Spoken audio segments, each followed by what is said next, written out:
Сайн байцгаана уу? Та бүхэнд энэ өдрийн мэндийг хүргэе. Миний нэр Мегмарцран. Би анагаахын шинжилгээ ухааны их сургуулийн өрхийн анагаах ухааны тэнхимийн эрхлэгч багш байна. Та бүхэнд жирэмсэн эмэгтэйд өгөх зөвлөгөө лекцийг төлөвлүүлье. За тэгэхээр бид нар жирэмсэн үед бол маш олон зөвлөгөө өгөх шаардлагатай бол доо. Тэндээс бид хамгийн хэрэгтэй хоолтын талаар, хувцлалтын талаар, хууль эрх зүйн талаар ямар зөвлөгөө өгөх вэ гэдэг талаар та бүхэнд танилцуулах гэсэн юм аа. За жирэмсэн үеийн хооллолт яагаад чухал байдг вэ гэхээр тэгэхээр бид нар энэ бол хамгийн чухал юм юу байдг вэ гэхээр тэр ээж хоёр хүнийг тижээгээд их идэхтэй гол нь биш, хамгийн чухал юм нь юу байдаг вэ гэхээр энэ өөртөө болон хөвлөдөө байгаа үрдээ тийм ээ хүүхдтэй бид нар ямар шим тижээлтэй хоол хүнсийг хэрэглүүлэх вэ гэдэг нь хамгийн чухал. Тэгэхээр жирэмсэн биш байгаа ээжээс бид нар илүүтэйгээр жирэмсэн ээж 10% илүүтэйгээр энэ шим тижээлтэй хоол тижээлийг бид нар авчих хэрэгтэй байна. Түүнээс хоёр хүнийг тижээж байгаа гэдгээрээ шим тижээл муутай зөксгүй хоол тижээлийг хэрэглэх нь бол чухал биш юм байна. Идэж ууж байгаа хоол хүнс нь үнэхээр зөкстэй харьцаатай шим тижээлийг агуулж үгүй гэдэг нь энэ хүний хоолтонд чухал байх нэ гэдгийг анхаарах хэрэгтэй байна. За тэгвэл бид нар жирэмсэн ээжийн хоолны хоногийн хэрэгцээ ямар байх ёстой вэ? За эхний 3 сард бол хоолны илчлэг бол нэмэлтээр ямар ч шаардлагагүй. Өөрөөр хэлбэл өөртөө байгаа нэмэлт илчлэг тийм ээ байгаа хуучин өөрийнхөө биед байгаа илч энергиэрээ эхний 3 сартаа яадаг байх нь хангалттай хүүхдээ өсгөх боломжтой байдаг байх нь. За 2 дахь 3 сартаа бол 300 ккал, 3 дахь 3 сартаа 450 ккал хоолны илчлэгийг бид нар нэмэлтээр авах ёстой байх нэ. За тэгэхээр бид нар хоногт авах уураг бол 110 г, 75 г өөхтөөс 350 г нүүрс усыг агуулсан хоногтоо бид нар 2400-аас 2700 ккал илчлэгтэй хоолыг идэх ёстой байна. Өөрөөр хэлбэл бид нар биеийн хүчний хөдөлмөр хэрхэлж байгаа, оюуны хөдөлмөр хэрхэлж байгаа хүмүүсийн адил ийм өндөр ккал шаардсан хоолыг хэрэглүүлэх шаардлагатай болох нэ. За тэгвэл жирэмсний явцад бидний хамгийн зөв хянах юм бол жирэмсэн эмэгтэйн биеийн жим байгаа. Тэгэхээр энэ жирэмсэн эмэгтэйн биеийн жим бол 7 хоногтоо 400 г-аар л нэмэгдэж явах ёстой. Энээс бага буюу энээс их жингээр нэмэгдэж явах юм бол бид нар бас эмгэг жин нэмэгдэлт болж байна гэж үзэх магадaltaй. Тэгэхээр жирэмсний явцад жирэмсэн эмэгтэйн жинг нэмэгдүүлдэг юмнууд байх нь тийм ээ. Хамгийн нэгдүгüүрт нь хөхний масс 1 кг-аар нэмэгддэг. Ургийн ус 1 кг-аар тухайн эмэгтэйн биеийн жин нэмдэг. Ихс 800 г-аар. За ураг өөрөө 2.8-аас 4.5 кг-аар эхийн биеийн жин нэмдэг. Мөн цус сивэн өөх бол 8 кг-аар тийм ээ. Томорсон умаа 1 кг-аар гих мэтлэнгээр ингээд физиологийн шаардлагаар биеийн жин нэмэгддэг ийм зүйлс байдаг байх нь. Тэгэхээр бид нар энэ зүйлсийг маш сайн анхаарч биеийн жин нэмэгдэхээр анхаарах хэрэгтэй байх нь. За дээр нь биеийн жингийн индексийг жирэмсэн эмэгтэйдэр бас тодорхойлох ёстой. Тэгэхээр 18.5 кг-аас доош ийм биеийн жингийн индекс тодорхойлогдсон эмэгтэй бол жингийн нэмэгдэл нь 12-аас 18 кг-аар нэмэгдэх ёстой жирэмсний хугацаанд. За 18.5-аас 24.9 25 кг/м квадраттай биеийн жингийн индекстэй ийм хүн байх юм бол биеийн жин 11.5-аас 16 кг-аар 25-аас 29 байх юм бол 7-аас 11.5 кг-аар 30-аас дээш байх юм бол 5-аас 9 кг-аар биеийн жин нэмэгдэж явах ёстой байна. Тэгэхээр биеийн жингийн индекс нэмэгдэх тусам тухайн эмэгтэйн биеийн жин нэмэгдэх килограмм бага байх ёстой гэдгийг энэ дээр жирэмсэн ээжүүдэд анхааруулж хэлж явах хэрэгтэй байх нэ. За тэгвэл бид нар жирэмсэн эмэгтэй хэрглэж болох хоол хүнс нь юу юм бэ? Хамгийн тижээлтэй хоол хүнс юу байх вэ гэхээр бид нар төмөр буюу кальцаар баялаг хоол хүнсийг идэх хэрэгтэй. За дээр нь хүнсний шин ногоо тийм ээ олдоц цайтай хүнсний ногоо, махан бүтээгдэхүүн, хойно үхэр тийм ээ үхрийн мах. За тос багтаа хоол хүнс. За бүхэл үрийн хүнс. Тэгэхээр бид нар энэ бүхэл үрийн хүнс гэдэг чинь эслэг агуулсан хүнсний бүтээгдэхүүн гэсэн үг. Тэгэхээр энэ цагаан болгон бол бүхэл үрийн хүнс биш гэдгийг бараг хүн болгон мэддэг байгаа. Тэгэхээр гадуур хальстай болгон бор тийм ээ ийм бүтээгдэхүүнүүд бол дандаа эслэг агуулсан хүнсний бүтээгдэхүүн байгаа. Тэгэхээр бидний яриад байгаа тэр бор будаа, тийм хүч будаа, шар будаа, за тэр хэвэг тийм ээ За хөх тарианы гурилч гэдэг юм уу. Эдгээр бол яадаг вэ гэхээр дандаа гадуураа хальстай байдаг. Хүний биед ороод тэр хальс нь бол хөөж томроод хүнийг дахин их идүүлэх мэдрэмжийг бий болгодог, өлсөх мэдрэмжийг байн бий болгодог. Тэгээд дээрэс нь хүний гидсний гөрөлц хөдөлгөөнөө сайжруулж шинээр энерги үүсэх энэ нөхцөл боломжийг хангаж биед байгаа илүүдл нүүрс ус өөх тосыг авч гардаг учраас жирэмсэн эмэгтэйд энэ бүхэл бүрийн хүнс болоод их ач холбогдолтой байх нь. За шинэ хүнсний ногоон дээр бид нар ялангуяа нөгөө навчит ногоон хүнсгээ тий навчлаг байцаа тийм ээ луун брокколи нөгөө ногоон навч тий эдгээр тэгээ чинжүү бууцай тэгээ эдгээр бол хамгийн жирэмсэн эмэгтэйд хамгийн сайн хүнсний ногоо болдог байх нь. За жимс жимсгэн дээр бол бид нар нөгөө нэрс анс чацарган тийм ээ за алим банан лир эднэрийг бол хэрэглүүлэх нь. За болж өгвөл бид нар шүлтлэг усыг уулгах. Тэгэхээр бид нар нөгөө жирэмсний сар явах тусам хүүхэд томрох тусам чээж маш ихээр хорсдог. Өөрөөр хэлбэл хотоодыг яах нь дээш нь шахдаг. Тийм учраас хүчлэлэг зүйл ингээд ялгараад тэгээд чээж хорсдог жирэмсэн эмэгтэйчүүд. Тэгэхээр бид нар шүлтлэг ус уулгах энэ талаар нь яах нь зөвлөх ёстой. За цагаан эдээ ялангуяа бид нар тараг, цөцгий, бяслаг, тий сүү, аар бол эднэрийг зөвлөх хэрэгтэй. Ялангуяа бяслаг бол маш их уургалаг ийм хүнс байдаг. За тэгээд жирэмсэн эмэгтэй бас нөгөө өтгөн хатах аюултай байдаг учраас ялангуяа бид нар цагаан эдийн дээр бол бяслагийг бяслаг идээд эдэм идээд өтгөн хатлаа гэж ярьдаг. Тэгээ энэ дээр бас бүгдөө анхаарах хэрэгтэй. Гэхдээ цагаан эдийн дээр бол бид нар энэ илүүтэй идэх талаар зөвлөх. За зарим эмэгтэйчүүд бас нөгөө эсгэлэн юм идээд бас нөгөө чээж хорсоод байдаг юм бид. Тэгэхээр энэ дээр бас зөвлөгөө өгөхдөө бид нар анхаарах хэрэгтэй шүү гэдгийг хэлж байгаа. За жирэмсэн эмэгтэй бол хоногт 4-5 удаа хоолно. За ямар ч байсан өглөө өдөр орой тэгээд дунд нь бол баг болон их үдийн нэмэлт хоолнуудыг бид нар нэмэлтээр өгч явах хэрэгтэй. Тэгжээч 4-5 удаагийн хоолт болно. За жирэмсэн эмэгтэй идэх гэж байгаа хоол хүнс нь бол олдоц сайтай олон нэр төрлийн байх ёстой. За шинээр бэлдэж хэрэглэх хэрэгтэй. Хуучин хонсон, консервсэн, лаазалсан ийм бүтээгдэхүүнээс бол жирэмсэн ээжид бид нар хоол тэжээлийг зөвлөхгүй. За шингэнээ бол бас сайн тохируулж хэрэглэнэ. За давсыг бол хязгаарлана.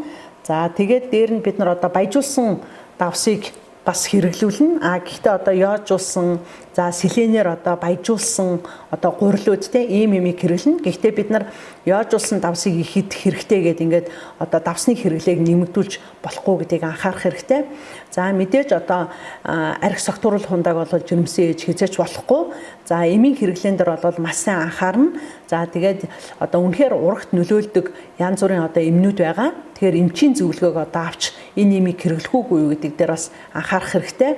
За тамхиталтаас сэргийлэх өөрөө ялангуяа дам тамхиталт гэдэг юмнаас маш сайн сэргийлнэ. Тэгээд байнгын ингээд тамхи татдаг орчинд өөрөө тамхи татдаг энэ төр байх юм бол ураг гинт эндэх ийм аюултай шинж байдаг. Дээр нь байнгын тэр хөвлөд томорч байгаа тэр үр хүүхдэд маань яах нь хүчтөрөгчийн дутагдал бий болж байдаг гэдгийг хүмүүст анхааруулах хэрэгтэй.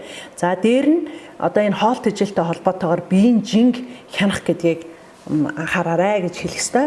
За тэгээд ямар хоол хүнсийг жирэмсэн ээж хэрэглэж болохгүй гэхээр хийжүүлсэн ундаа тий кофе за өтгөн цай эдгээр бол хэрэглэж болохгүй.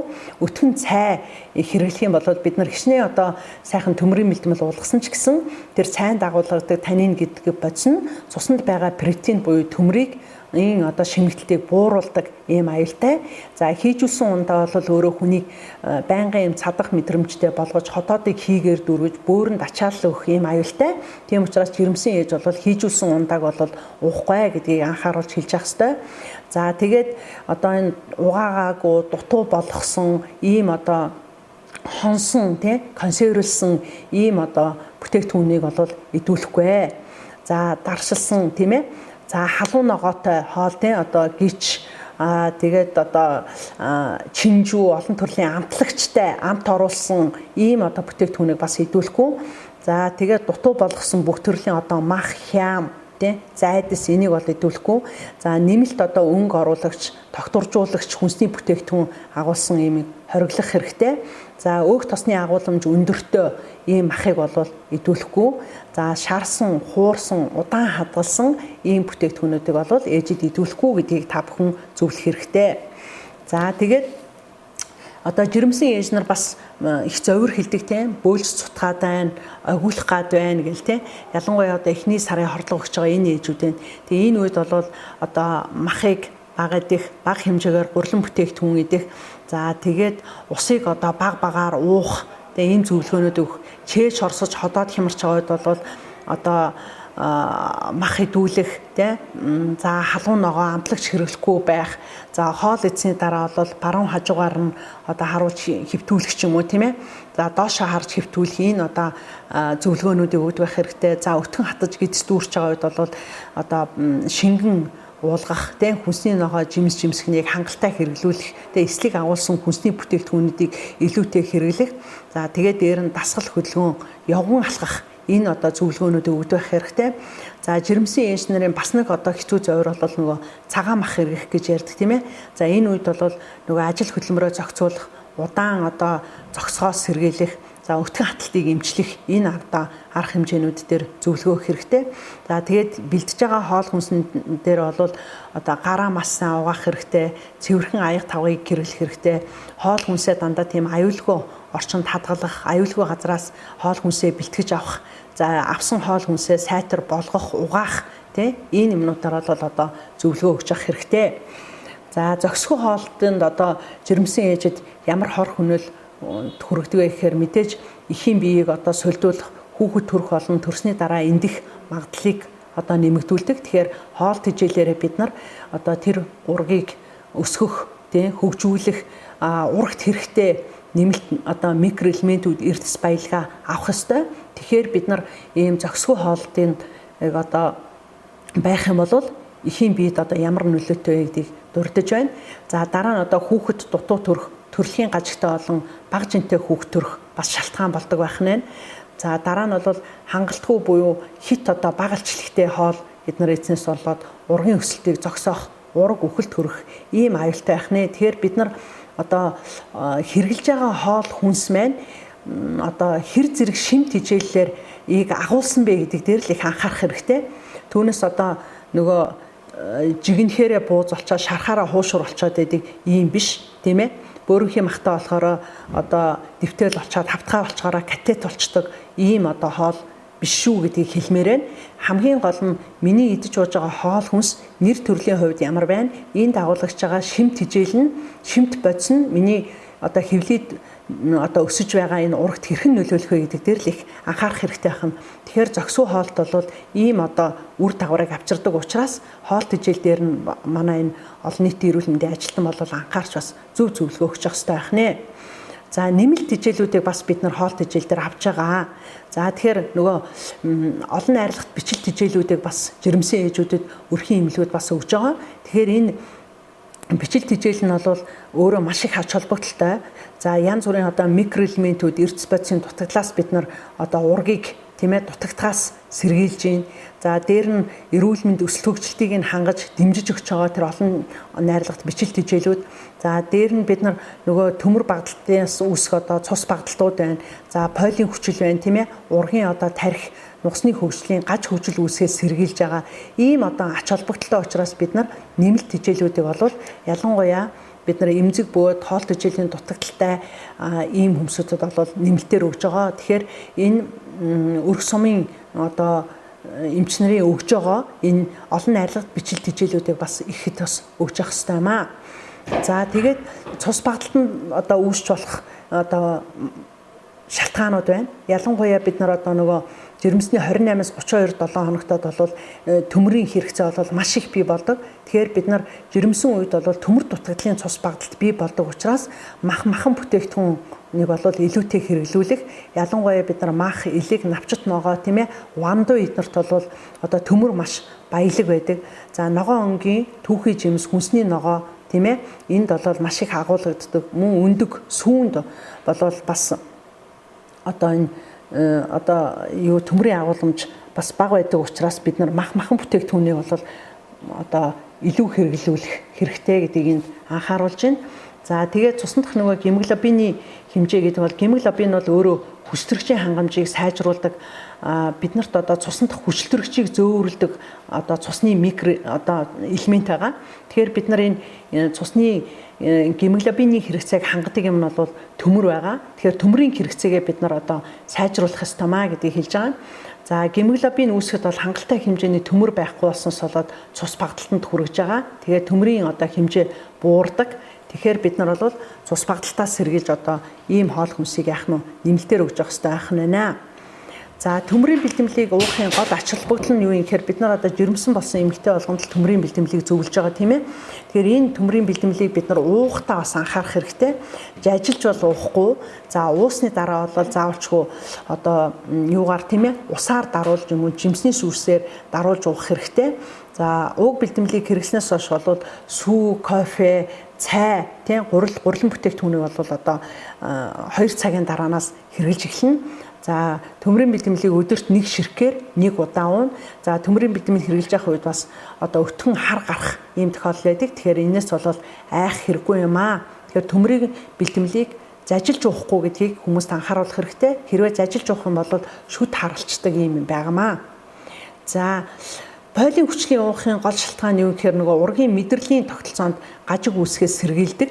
Тийм учраас одоо бид нар энэ бойлын хүчлийг бол бид нар баг жирэмслэгээс өмнө жирэмсний бүхий л одоо сарын явцад бид нар энэ бойлын хүчлийг хэрэглэж байгаа. Тэгэхээр бойлын хүчлийг бол жирэмсний эхний 3 сар бол өдөр бүр нэгийг уугаад 800 микрограммаар өдөрт 1 удаа уухыг зөвлөж байгаа. Тэгэхээр энэ бол бойлын хүчил бол мэдрэлийн тогтолцоонд хамгийн чухал ач холбогдол учраас бид нар зөвлөдөг байх нэ.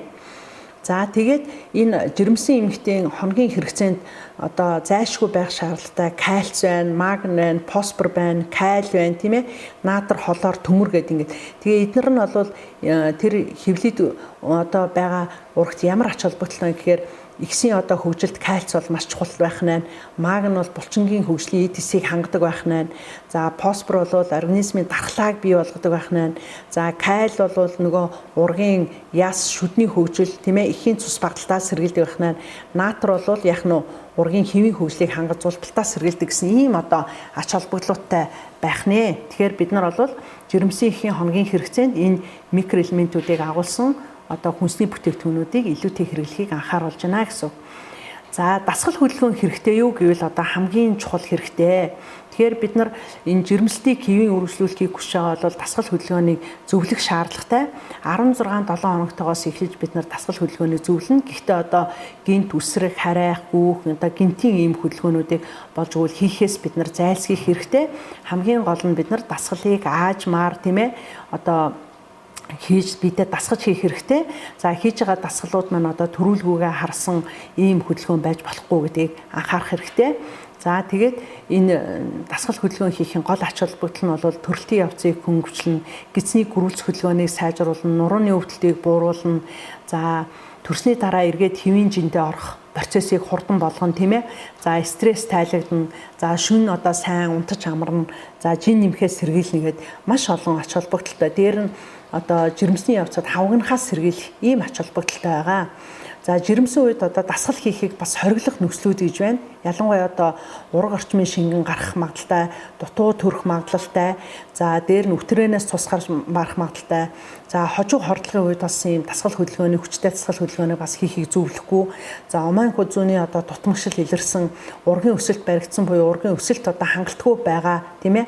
Ихэр жирэмсэн, за бусад эргэтэн тогтолцооны иймхүү тавсарсан ийм тохиолдолд бол бас дасгал хөдөлгөөнийг хориглох ёстой гэдгийг анхааруулна. За мэдээж одоо жирэмсэн байх явцад бол хамгийн гол дасгал хөдөлгөөн бол алхах байгаа. Алхах бол өөрөө хит таргалтаас сэргийлдэг эрүүл одоо хэвийн өсөлт хөгжилтэй хүүхдийг төрүүлнэ. За чихрийн шижингийн одоо эрслээс сэргийлнэ, стрессийг багасгана тийм ээ. Ойр ойрхон шээс хүрхээс сэргийлнэ. За өвдөлт олон одоо таагүй мэдрэмж бий болсон үед бууруулах тийм ээ. Ийм одоо ач холбогдолтой. За жирэмсэн үед бол бид нар хамгийн чухал юм бол энэ Кеглийн дасгал байдаг. Тэгээд шээс задгардаг учраас энэ Кеглийн дасгал бол өөрөө шээс задгаарлаас урьдсан сэргийлдэг ач холбогдолтой.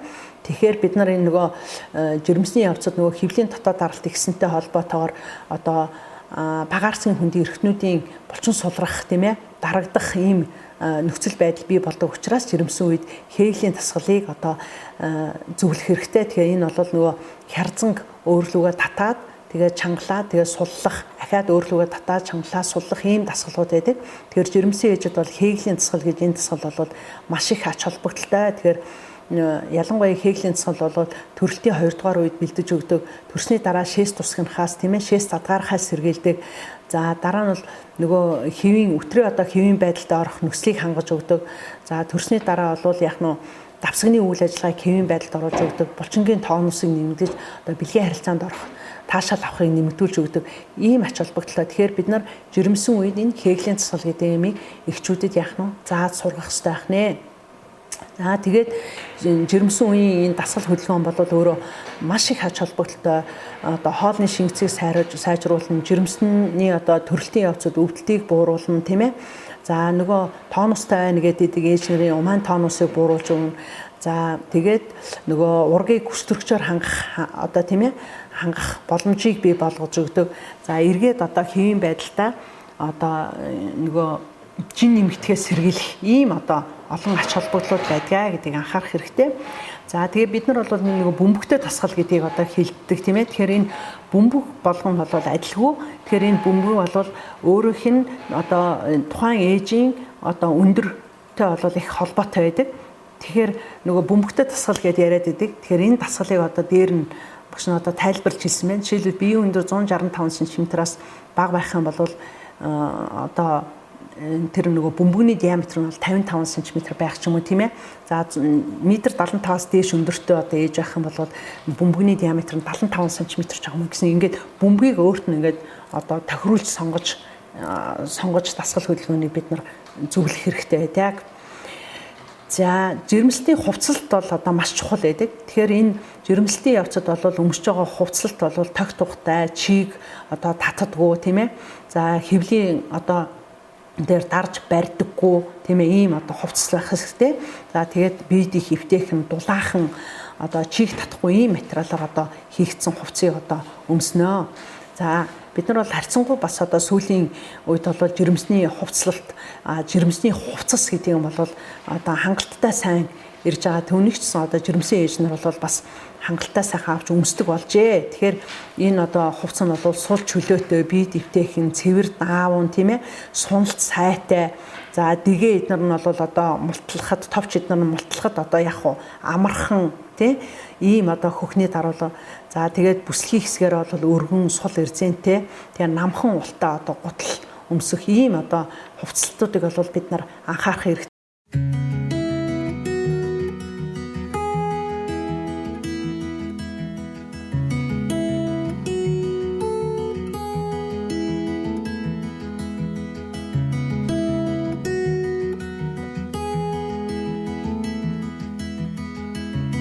За жирэмсэн эмэгтэйчүүдэд хооллолт болон хөдөлгөөн, за хувцаслалт энэ талаар хэрхэн зөвлөгөө өгөх талаар би та бүхэнд толилууллаа. Анхаарал тавьсанд баярлалаа. Амжилт хүсье.